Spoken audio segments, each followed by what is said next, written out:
Assalamualaikum warahmatullahi wabarakatuh. Perkenalkan, nama saya Bilqis Fadia dari kelas BKR 4E dan dengan NPM nomor belakang terakhirnya 409. Di sini saya akan membuat video praktek dari layanan informasi yang bertemakan tentang feeling lonely. Penasaran kan? Apa itu feeling lonely dan bagaimana cara mengatasinya? Yuk simak video berikut. Assalamualaikum warahmatullahi wabarakatuh. Selamat pagi semuanya. Semoga kalian dalam keadaan yang sehat dan penuh semangat ya. Sebelum mulai kelas, izinkan saya memperkenalkan diri saya terlebih dahulu. Perkenalkan, nama saya Bilqis Fadia, atau kalian bisa sebut saya sebagai Bu Bilqis. Saya sedang berkuliah di salah satu universitas Jakarta, atau yang mungkin kalian pernah dengar, Unindra. Nah, saya berkuliah di situ. Saya berusia 22 tahun dan saya tinggal di daerah Bogor. Hari ini kita akan bersama-sama dalam kegiatan layanan konseling klasikal dengan format layanan informasi dengan tema yang sangat dekat dengan kehidupan kalian sebagai remaja, yaitu feeling lonely atau merasa kesepian. Saya ingin memulai bertanya kepada kalian.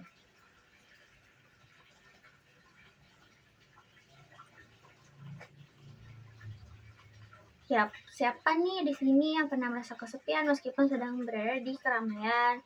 Atau apa yang kalian rasakan ketika ada teman yang tidak ada teman yang memahami perasaan kalian? Wah, terima kasih sudah berbagi. Itu pengalaman yang sangat jujur. Kadang memang kita merasa terpisah secara emosi, bukan secara fisik. Kalian tidak sendiri, banyak orang mengalami hal yang sama. Yang lainnya boleh? Saya paham, kadang kita butuh seseorang yang benar-benar mendengarkan dan memahami tanpa harus kita jelaskan panjang lebar. Terima kasih sudah berani berbagi. Nah, dari jawaban kalian tadi, kita bisa lihat bahwa perasaan kesepian itu hadir bahkan saat kita tidak sendiri. Dan hari ini kita akan belajar lebih dalam tentang bagaimana mengenali dan mengelola perasaan itu dengan cara yang sehat. Tujuan kegiatan hari ini itu, yang pertama, agar kalian dapat mengenali perasaan kesepian yang pernah atau yang sedang kalian alami.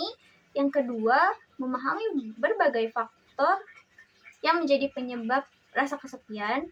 Yang ketiga, mengetahui cara-cara yang sehat untuk mengelola dan mengatasinya. Yang keempat, menumbuhkan semangat untuk menjalin hubungan sosial yang positif dan mendukung.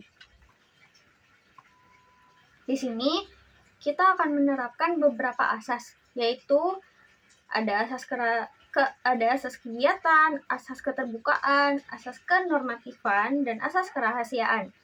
Yang dimana artinya di sini kalian bebas berpendapat, kita ikuti aturan, apa yang dibahas di sini bersifat rahasia dan semua dilakukan atas kemauan sendiri.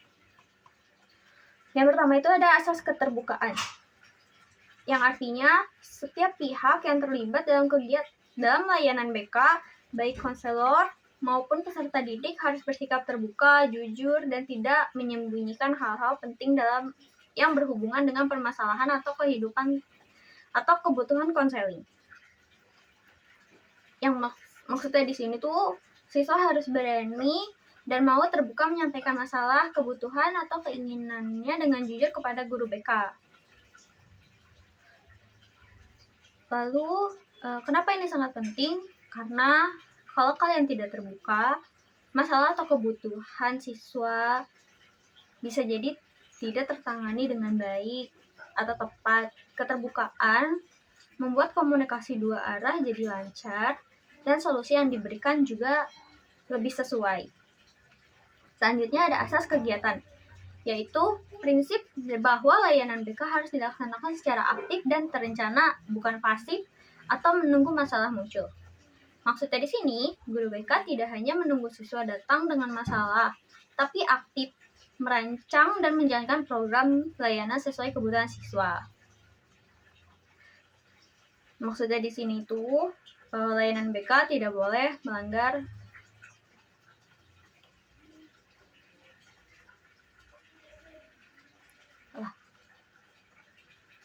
singkatnya itu. Selanjutnya ada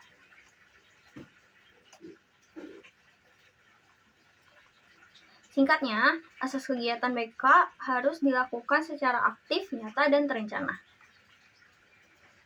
Selanjutnya ada asas kenormatifan, yang artinya itu segala kegiatan layanan BK harus sesuai dengan norma-norma yang berlaku di masyarakat, sekolah, agama, hukum, dan budaya. Yang maksudnya di sini tuh, layanan BK tidak boleh melanggar aturan agama, adat, hukum, atau tata tertib sekolah. Konselor harus menjunjung nilai moral dan etika saat memberikan layanan. Isi layanan, cara penyampaian, dan tujuan layanan harus tetap dalam koridor norma yang baik dan benar. Dan yang terakhir ada asas kerahasiaan, yaitu setiap informasi pribadi yang disampaikan siswa kepada guru BK saat berlangsungnya layanan harus dijaga kerahasiaannya dan tidak boleh disebar tanpa izin. Maksudnya, apapun yang siswa ceritakan, baik tentang masalah pribadi, keluarga, pertemanan, atau hal sensitif lainnya tidak boleh dibocorkan ke orang lain. Guru BK hanya boleh membagikan informasi itu kalau ada izin dari siswanya, demi kebaikan siswa, karena alasan hukum atau keselamatan. Tujuannya itu supaya siswa merasa aman, nyaman saat berkonsultasi, hubungan antara siswa dan guru BK penuh kepercayaan, lalu tidak terjadi kerugian psikologis atau sosial pada siswa akibat informasi yang bocor. Sebelum kita mulai, mari kita sepakati beberapa aturan selama kegiatan berlangsung. Yang pertama, saling menghargai pendapat atau perasaan teman kalian. Yang kedua, tidak memotong pembicaraan. Yang ketiga, tidak menertawakan cerita atau pengalaman orang lain. Yang keempat atau yang terakhir, semua yang dibagikan dalam ruang ini atau ke dalam kelas ini bersifat rahasia dan tidak boleh disebarluaskan. Sekarang, mari kita mulai dengan berdoa menurut agama dan kepercayaan masing-masing. Berdoa dimulai.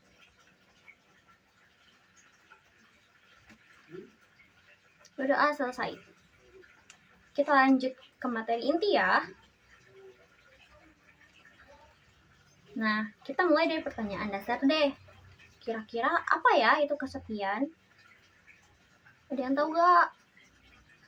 Kesepian itu adalah kondisi emosional yang terjadi ketika seseorang merasa tidak memiliki hubungan sosial yang bermakna atau merasa terputus dari orang-orang sekitarnya. Kesepian itu tidak sama dengan kesendirian. Kamu bisa merasa sendirian, tapi tetap merasa aman. Atau sebaliknya, kamu bisa berada di tengah keramaian, tapi tetap merasa kesepian.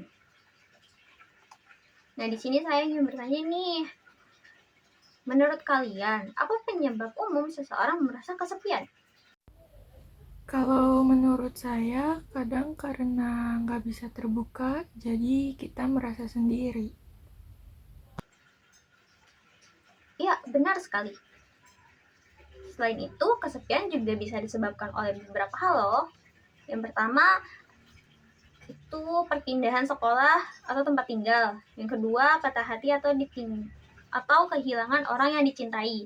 Yang ketiga, perasaan tidak cocok dengan lingkungan sosial. Yang terakhir, terlalu sering membandingkan diri dengan orang lain di media sosial. Nah, Apa yang biasanya kalian lakukan saat merasa kesepian? Ada yang mau jawab? Baik, Ibu, saya ingin menjawab. Jadi, untuk menghilangkan rasa kesepian itu biasanya saya mendengarkan musik atau bermain handphone atau bermain game yang ada di handphone. Itu. Itu contoh yang cukup sehat, tapi ada juga cara yang justru kurang baik, seperti menyendiri terus-menerus, jajan berlebihan, atau melampiaskan lewat hal yang negatif. Nah, berikut ada beberapa dampak dari kesepian. Yang pertama, menurunnya motivasi belajar. Yang kedua, sulit tidur atau justru berlebihan tidurnya. Yang ketiga, merasa tidak bersemangat menjalani hari.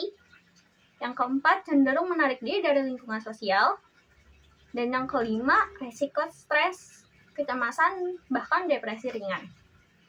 Lalu, bagaimana ya cara sehat menghadapi rasa kesepian? Cara-cara positif mengatasi kesepian itu ada bergabung dalam kegiatan sosial atau komunitas.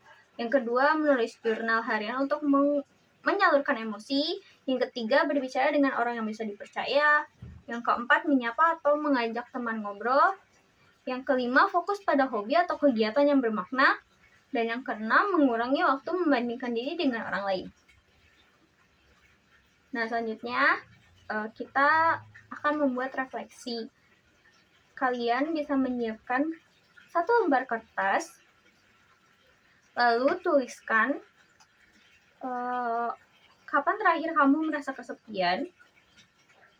Yang kedua, apa yang kamu lakukan saat itu. Dan yang ketiga, apa cara lain yang lebih baik yang bisa kamu lakukan.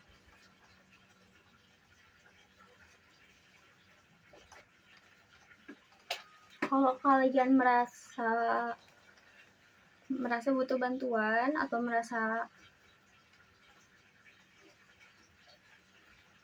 ragu, kalian boleh banget tanya-tanya ke saya, nanti saya bantu.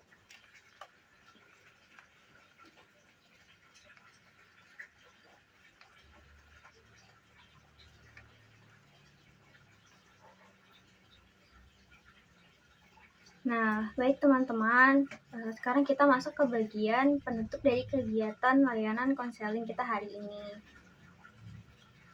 Tadi kita sudah mendengarkan materi, berdiskusi bersama, dan menulis pengalaman pribadi dalam bentuk refleksi. Kita telah belajar bahwa kesepian adalah perasaan yang wajar dan bisa dialami siapa saja, termaksud kita yang masih remaja. Kesepian tidak selalu muncul karena tidak ada orang di sekitar, tetapi bisa karena kita merasa tidak dimengerti, tidak didukung, atau tidak punya hubungan emosional yang bermakna. Kita juga mengenali bahwa penyebab kesepian sangat beragam, mulai dari kehilangan, konflik sosial, perasaan tidak cocok, hingga tekanan media sosial. Dampak kesepian bisa serius apabila tidak ditangani, bisa mempengaruhi semangat belajar, suasana hati, dan hubungan dengan orang lain. Namun, kita punya pilihan untuk mengatasi kesepian secara sehat, seperti menulis jurnal, mencari teman yang bisa dipercaya, membuka diri pada lingkungan, mengikuti kegiatan sosial atau hobi yang membangun.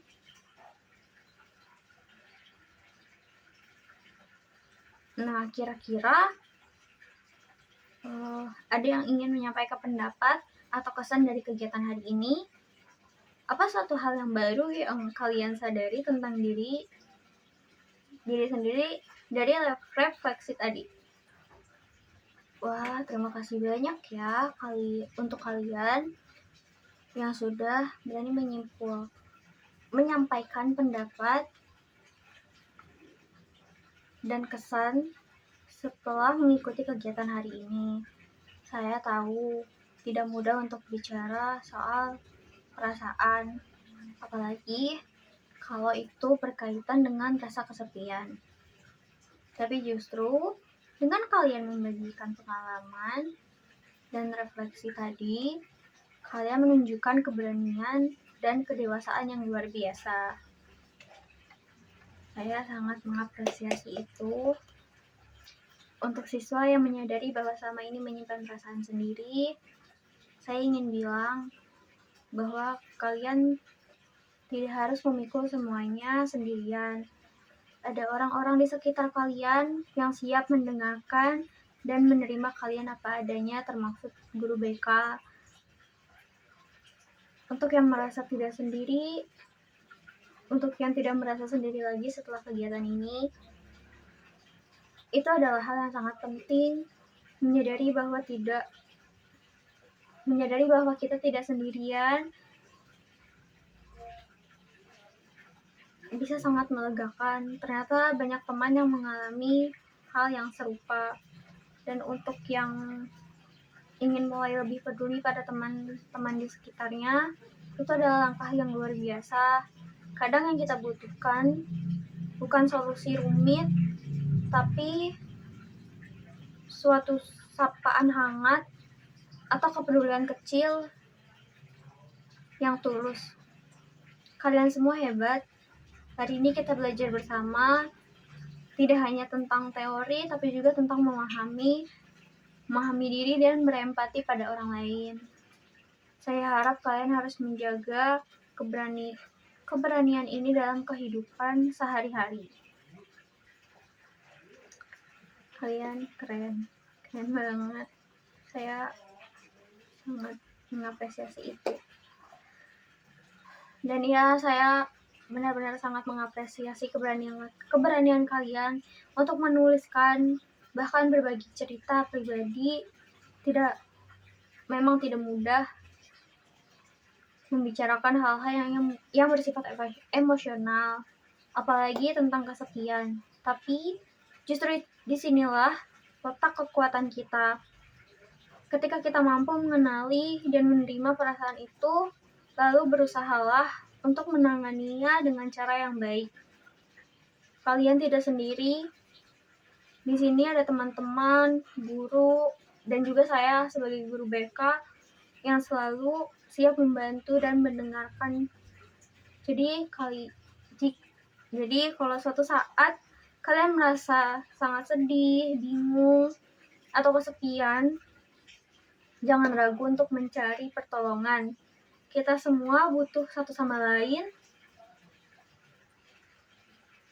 dan intinya kita sama-sama saling butuh satu sama lain dan kita saling menguatkan. Nah, saya ada tugas kecil untuk minggu ini. Tugasnya gampang kok, enggak susah-susah banget. Cuma kalian mencoba menyapa atau memulai percakapan dengan satu teman yang jarang kamu ajak bicara sebelumnya. Tanyakan kabarnya, ajak ngobrol santai, atau beri dukungan kecil. Tindakan sederhana ini bisa sangat berarti, bukan hanya untukmu tapi untuk temanmu juga. Nah, saya harap setelah kegiatan ini kalian merasa sedikit lebih ringan, lebih mengerti diri sendiri, dan lebih percaya bahwa perasaan kesepian bisa dihadapi. Jangan pernah malu atas apa yang kamu rasakan. Perasaan itu valid dan layak untuk dipahami, bukan untuk disembunyikan. Jadi kalau kamu punya perasaan yang ganjel atau yang mungkin perasaan kamu gak enak, kamu bisa sampein aja, karena perasaan yang kamu simpan itu gak enak banget. Mungkin kalian udah sering ngalamin itu dan kalian mungkin ngerasa gak enak juga kayak gitu. Nah, mari kita tutup kegiatan hari ini dengan berdoa menurut kepercayaan masing-masing. Berdoa dimulai.